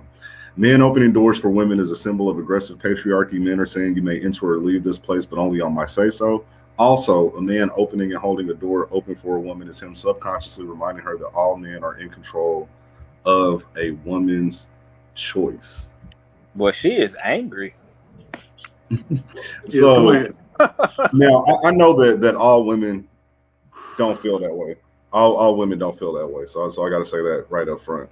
But No, there you don't. No, you don't. but there is a segment of the population that clearly believes that that's true, or the meme wouldn't be floating around. There's people sharing it and conversing about that. And so when we were having this conversation about the role of men, our purpose, trying to figure out what we should be doing, when we're young, we're taught chivalry. All I have is sisters, and so it was open the door for your sister, ladies first, and all these different things. But now as an adult, we're seeing things like this on social media. And so that's what presented the question at the beginning about the confusion of what we're needed for now. What are your thoughts, Andrew, when you see a meme like that? This is my thought right here. A lot of us go back and forth on this right here. And I would like to pretend as if I am thinking what Ryanda was actually trying to say when I say what I'm about to say. In the beginning, a script was written. And this is what a lot of people believe. Not all, but a lot of people believe. In the beginning, a script was written and roles were cast. So when this particular person was placed in the garden, he had a role as this particular person in this script. The script was already written from beginning to end. He had to play a role, and then he was put to sleep. And after his first wife didn't work for him, he was given another role player, a helpmeet. So prior to his helpmeet given, he still had a role to do X, Y, and Z, meaning to tend for the garden, to protect the garden, to honor the garden, to love the garden, all these things. And it goes back to what you were saying, Andrew. I go out into the ocean and I find out that I need a map. Well, what this woman is actually saying and what the script actually says is, here is the map. Now go out into the ocean. So when you play your role, this will happen. But since you did not play your role, all chaos broke out. So what she's now doing, because she is now your helpmeet, she's also your mirror to let you know that every time you get out of line or don't play your role, she's reminding you you're not playing your role in the great script in which you were created. Whether you're married to me or not, you were to be a man to lead and protect this garden. And then part of your reward was your helpmeet to continue on and be fruitful and multiply so that humanity could go on. Yeah, and I tend to lean on that side of the argument myself. The man who was a big influence in my life, he gave me an acronym to kind of remember the tenets of manhood. It was a ARPP. We kind of touched on it last week. And so what he taught me was that men should be accountable, responsible, and protectors and providers. But on the protection part, it was of all women and children within your circle. And so it wasn't really tied down to specific roles like husband and things like that. And so this is a really good conversation because there's so many parts to it. Nuances. What was that, Travis? I said nuances. So I'm thinking about Adam was given the role, as we talk about man, because he was a man before he was a husband, right? He was given his responsibilities, so forth and so on, before a woman came into play. And the woman came into play to help him with the responsibilities he was naturally given. Can nobody tell you what that is, though? No one can tell you what garden you're supposed to tend to. That's something that God gives you directly. right? And it's usually the legacy you're trying to create, or it's the legacy you're trying to chase after. I think every man is given that. Now we neglect that for different reasons, or we're told that money is more important than that. But we're all kind of given this thing, but no one can tell me what my garden is supposed to look like.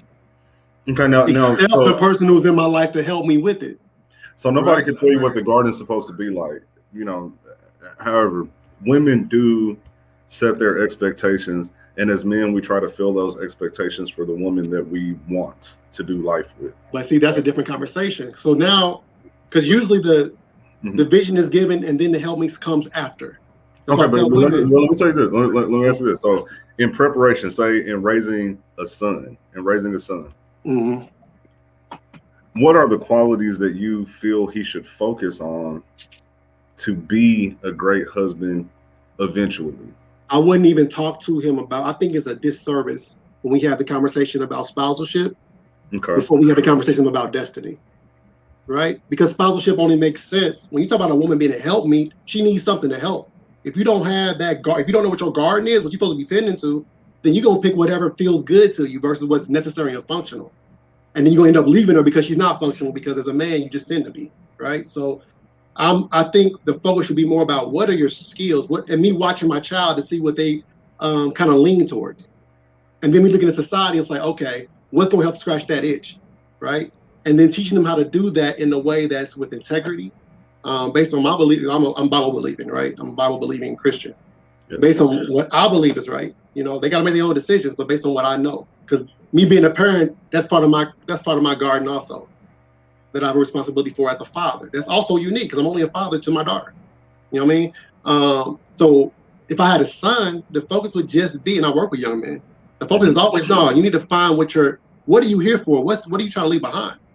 Let's have that conversation. But we had the woman conversation way too early. You ain't managing yourself yet. You don't know even what garden you're supposed to be tending to, and that's okay. It's totally fine not to know that. But until you know that, don't worry about her. Now, this might be your first time hearing this. Y'all Here's know where I'm going. 30-year Lojo. You already know where I'm going, but yeah, I got to get you a T-shirt because I can tell you a part of the club, man. So I got this theory that men, gang. not, Go ahead. men should not, and you in there with me, like right off the bat, they was laughing at me, bro. They've been laughing at me about this, but I feel that men should wait until the age of 30. Before we even consider marriage and building a family. And I say most men because there has to be a certain level of maturity before you step into that role. I believe that your 20s, I believe that from the time you graduate high school until the age of 30, the only thing you should really be focused on is self-development in your career, and actually building that garden. So what you said is, how can you pick a woman, right? You don't even know what skills you need in a woman. You know what you're here for. Have a garden. Right. You don't know. Do you have a garden that you build? Do you have a pasture? Like what type of helping hand do you? What you here for? What is Right. she going to help? What is she here to help you with? Is Right. from 20 to 30, that's what needs to be being figured out. And then at 30, when you go out into the world and you try to find that woman to do life with, you're actually bringing her into something. What are your thoughts on that? See what I'm saying? I agree with.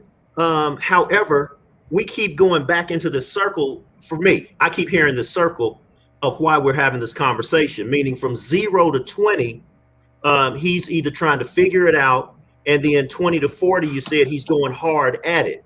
Mhm. But I keep going back to what Miss Maroney said. She's still dating, not her per se, but women are still dating this 50-year-old, 5-year-old because no one helped him starting at age 3 to get to 4, to get to 5, to actually guide him so that he could actually go into a purpose.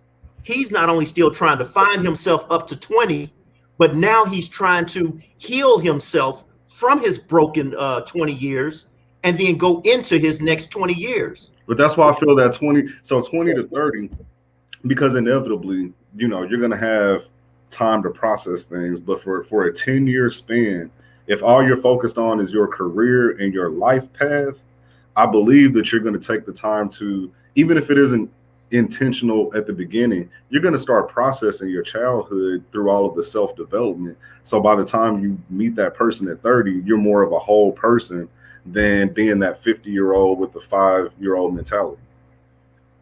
That's a good belief. However, if you have nothing in this thing that nobody is putting into it from 0 to 5, you're going to start turning the television on. And that's when that comment where we said we start to look at celebrities and Michael Jordan, we start to go outside of our real, our first teachers who have abandoned the job and they don't even know that they've abandoned the job, but we now have to look for outside our guidance. And that becomes what we know to be true up to age 20.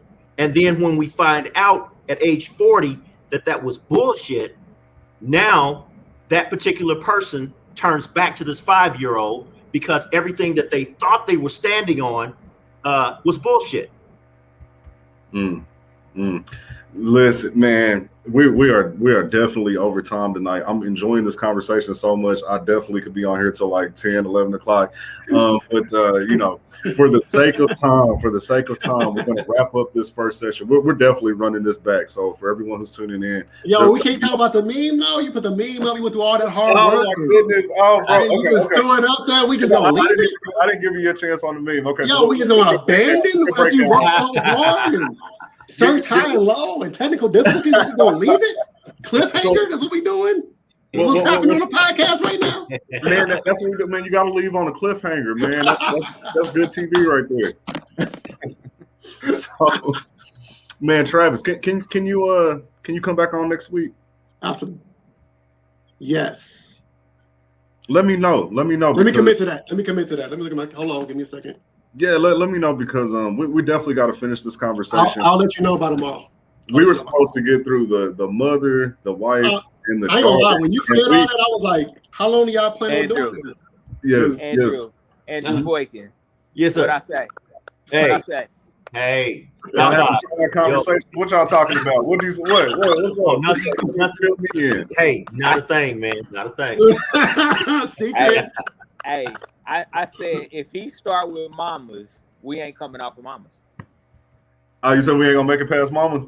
We ain't gonna make it past mamas. He said that. I said if you start with mamas, we ain't. That's gonna be the whole conversation. Because the subject is too deep. He said the subject is too deep. It is, man. It is, and so that's what we're gonna do, man. We're gonna run back this conversation next week. We're gonna go a little more in depth, and so that'll give us a week to kind of think about it a little more, develop a couple theories and things like that. And so I appreciate each of you brothers coming on. For everybody that's tuning in, if you enjoyed the conversation, share this live stream with your friends and join the conversation next week. I know a couple of people that actually sit back and they watch our show and they have a drink or something and they discuss the conversation. So it's a very good conversation starter. Definitely use it to your benefit. We'll be back next week for sure, Monday 7 p.m. Same place, same time, and we're going to carry on this conversation about what are we doing? What is our role with women? Where's our role with women? Again, it's International Women's Month, so we're going to be talking about the women. That's what we're going to talk about. So for those of you that tune in regularly, Wednesday, you don't want to miss this. Put it on your calendar. There's already an event page up. You can take a look at it. But we're going to be interviewing Omar Bradley, who is the 3-time mayor of Compton, California. He has a very interesting, very unique story and perspective. Just a little bit of information just to wet your whistle, but when Tupac was murdered, there was a whole bunch of stuff that went on with the Compton Police Department, and he'll be giving us a little background information, some behind the scenes stuff that went on. It was crazy. 130 some odd police got fired, a lot of stuff that didn't hit the news, but they call him the King of Compton, Omar Bradley. And so be looking out for that interview. That's going to be this Wednesday, the 10th, March 10th at 7 p.m. On Elevating Men. And so again, everybody, thank you for tuning in. Just really quick, just to wrap all this up, I'm just going to go around and get last words from everyone, just your final thoughts and what you want to leave people with, and also your contact information. And of course, we'll start with our new guest, Mr. Travis Bryant. Oh man, was not ready for that either. You keep catching me off guard, man. It's a pleasure being on here. I think the conversation about what do men and women mean to each other and why is a conversation that's necessary to be had. we don't want to just have real conversations, keep it real. We also want to talk about things in a real way, right? And so these conversations aren't just meant to have online, right? Bring these conversations to your circles. Really talk about it, and just that's how we build this community, right? Sharing thoughts, sharing ideas, sharing resources, So I often say our relationships are our most important resource, and we have to manage that, So, and we talk about so much. I don't even. That's about it. Without start a whole new segment, because that really irritated me. But we're gonna wait till next week though. We're gonna deal with that next week. Yeah, next week, man. Next week, bro, we are going. Oh, I'm so irritated. We're going knee deep into this thing, man. We're going knee deep into it next week. But yeah, definitely, man. You got a week to prepare your arguments, man. We can have this argument right now. But you know what? We gotta go. It's fine. It's fine. I'll wait. Now, really quick, man, for the people that tuned in late and they missed your introduction, can you just share with people what your profession is and exactly? I hate talking about myself. Like why do we even have you on this show? Man. Well, I know Lauren. I know Andrew too. I'm meeting you for the first time, which has been an honor. But I'm an interpersonal consultant for Touch KC. I'm also a chairman of a nonprofit, the Whole Family Foundation. I work with individuals, helping them manage their relational spaces. I'm also an author of a book, 2 books actually. But the book that I'm most excited about is Dating Intervention. I published that last year. I have a book coming out in a few months called Courting Courtship, and the book after that is Marital Mismarital Bliss. And the goal is really teaching us how to deal with each other, because that's really what we're most interested in, and we should be, right? If you're trying to reach me, I have a YouTube channel, Interpersonal with the E-Enter personal. We have a YouTube channel. I have a series called Live It or Leave It, where I take memes like the one you just put up, and we talk about it in depth, right? Whether we should leave this, can we live it because it's something that's actually beneficial, or do we trash it because it's garbage? You know where that was going. But what else? I hate talking about myself. You can catch me on Facebook. I have an interpersonal page. We also have a spiritual place called The Glow, God Loves Our Worship. And then I'm just Travis Bryant. Also, you can catch me at travisbryantjr.com. I do public speaking. I do mentoring. I also train mentors, which is something else we have to talk about at some point. What mentorship really is and what it isn't. And so yeah, just find me. I'm all over here. Just find me. We'll ride. When I say I really appreciate and value the input that you gave tonight. You gave me a lot of things to think about, and so I'll be chewing on this all week, and I'm gonna be ready next Monday. Oh man, we're gonna have a good time. Oh, also have a blog spot. The blog spot is called interpersonal.com, and also have a podcast. I have a podcast, which is also Interpersonal podcast, right? Formerly known as Touch KC podcast. But yeah, bro, I just appreciate you having me on your platform, man, so we can just discuss. I appreciate being able to talk freely. Oh yeah, definitely. So this is an open space for men to, clear our minds and our hearts. For the regulars on the panel, any final words, and of course, leave your contact information. We start with you, Lojo. You know where to find me. Facebook, Instagram, Lojo Speaks. Every Monday, I'm right here, hanging out with these fellas. Yeah. I'm next week.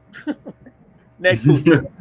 This sounds like you got some more in the tank. You got some more in the tank, man. This show. Right. Man, you got to save it for next week, part 2. Save it for part 2. You shouldn't have posted that, man.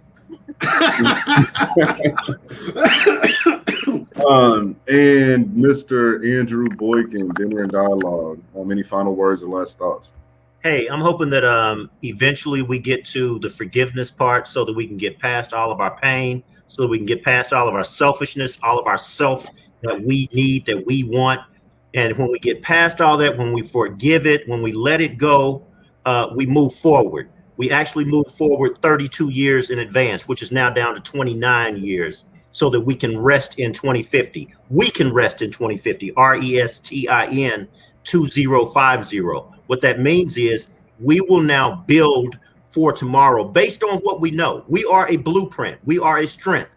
We can build a better tomorrow. Not talk about it. We can build a better tomorrow. Pass that tomorrow on with our education, with our blueprint, so that they can actually continue our building on to the year 2100. And that goes on until restin2050.org. Definitely. Please visit restin2050.org. It's a well thought out and detailed plan to help our underserved communities not have to rely on the government for our salvation, so to speak. It allows us to create our own plan and not be subject to the whims of a government who may or may not agree with that plan. And so I love it. Restin2050.org. For full transparency, I'm a proud donor. I've definitely made a donation. And if you go to the website and you agree with what you see, I encourage you to do the same. But that's what it's all about here at Elevating Men. It's about building for the future. It's about us sharing some of our personal experiences, sharing things about our life. Some is embarrassing, some is not, but our hope is that the next generation is able to learn from this. And for those of you who are adults, that you can learn from it and make some changes to affect the next generation in your family. And so we appreciate all of you tuning in. Again, like, comment, share. Yeah, you know what tell us about you though? Because I don't really know. Oh, man. Lauren was just like, oh man, this guy you gotta meet. You gotta meet him, man. I told you, great people introduce me to great people. That's the only reason why I be knowing people. Tell us about you. What? So I have an insurance agency. It's A.L. Johnson Life Insurance Agency. I've been in the insurance business for 12 years. Elevating Men just started right at the end of December. My father passed away in October. And that just kind of sent me on a journey of, self-development and just kind of finding out some things about my family history that I was unaware of. And through that process, I realized that I wasn't the only person who was dealing with the same interpersonal struggles. And so created this platform to be able to give men a safe space to really just talk about our feelings, our emotions, and things that are generally closed off, the things that we hold in, because there's too many facts and statistics that are readily available that show if we don't vent, Absolutely. the future looks very bleak for us. It looks like it's filled with heart attacks, drug and alcohol abuse, depression, and so many other things that are negative. And so that was the reason for the creation of this platform. I'm nobody special. I'm just a person that, just really cares about the cause and is willing to do whatever it takes. And so that's me. Oh, yeah, all modest and stuff. Look at you. This is really disrespectful, man. Like, Andrew Boykin, you ain't said nothing about your book. You need to talk about it. Oh man. Yeah, and I'm just gonna plug the Elevating Men website. Get ready for a whole bunch of stuff. That's all I'm gonna say is get ready for a whole bunch of stuff. Thank you, Lojo. Yeah, you know what? I'll let you talk about it next week since we didn't ran over. I'll let you talk about it. You got to elevate the men, bro. That's a part of elevation. Sometimes you got to be an advocate for them. That's real. Yeah. It's coming. There's a lot of good things coming in the future. A lot of partnerships that are being developed and forged behind the scenes. A lot of content being created. We're serious about this. And we're here for the long haul. So go on this journey with us. We need your support. And we appreciate each and every one of you. Thanks again for tuning in. Please be here next weekend, same time, same place. We're going to pick up the conversation right where we left off. What is the modern man's role with the women in our lives? Thanks for joining us. Have a good evening.